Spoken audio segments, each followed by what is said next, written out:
2 détenus, un Camerounais et un Français, de la prison de Fresnes-Val-de-Marne, qui s'apprêtaient à être libérés, ont été mis en examen pour association de malfaiteurs en lien avec une entreprise terroriste criminelle.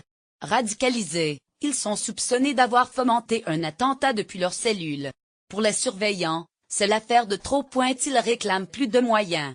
Une fois de plus, les surveillants de prison accusent le coup, après la mise en examen de 2 détenus radicalisés, qui étaient sur le point de quitter la prison de Fresnes-Val-de-Marne. Un Camerounais de 28 ans et un Français de 22 ans, décrits comme islamistes radicaux par une source proche de l'enquête, cherchaient à monter un groupe de combattants pour mener des actions ciblant entre autres des policiers et des surveillants de prison. Incarcérés pour des faits de droit commun, et radicalisés en prison, les 2 hommes mis en examen pour association de malfaiteurs en lien avec une entreprise terroriste criminelle envisageaient une prise d'otage ou un mitraillage. Le gouvernement veut répondre à l'urgence. Ce qui serait surprenant dans cette histoire, ce serait d'être surpris, lâche Frédéric Godet, délégué UFAPNSA à Fresnes. Un de ses collègues de Faux ne décolère pas, dénonçant le mépris du gouvernement quand des agents sont tous les jours en danger. La garde des Sceaux, Nicole Belloubet, a reconnu mardi au micro d'Europe 1 l'urgence du problème de la radicalisation en prison, rappelant que le gouvernement faisait un effort considérable sur le renseignement pénitentiaire, avec des créations d'emplois, un travail qui a justement permis de repérer les 2 détenus radicalisés de Fresnes. Insuffisant pour les syndicats de surveillants.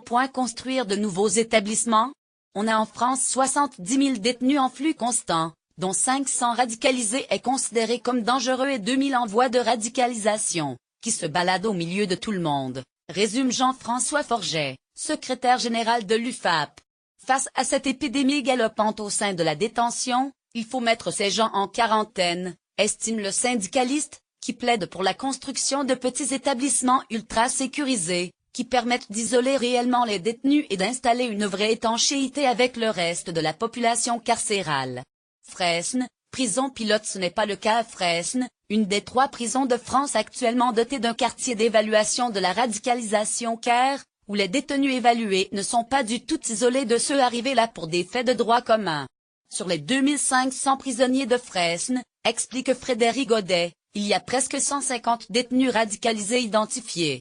Le CARE, c'est 26 places, où ils peuvent rester 4 à 6 semaines.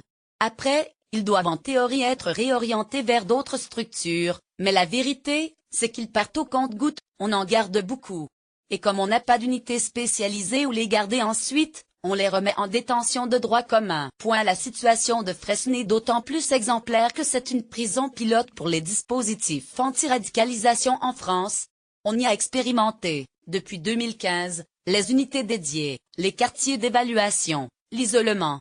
Sans trouver la solution miracle. Rendre une prison imperméable est illusoire pour Christophe d'Orangeville, secrétaire général de la CGT pénitentiaire. La solution n'est pas dans le regroupement.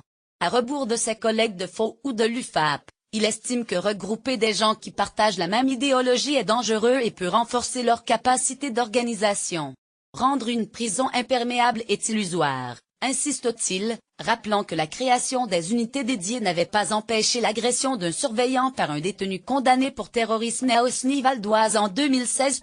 Il se défend de tout angélisme, estimant que la société est incapable de répondre à cette menace et que la pénitentiaire n'y échappe pas en dépit de ses efforts. Environ 15% des radicalisés l'ont été en prison, selon une estimation de la chancellerie en 2016. Le renseignement pénitentiaire a la peine dans cette lutte. Le nerf de la guerre est la question des moyens, essentiellement humains.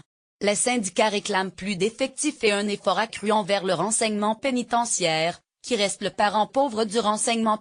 À Fresnes, comme dans les autres établissements de la région parisienne qui gèrent l'essentiel des dossiers terroristes, il n'y a qu'un seul officier de renseignement, qui ne peut pas tout traiter, et environ un surveillant pour 120 détenus, selon l'UFAPNSA.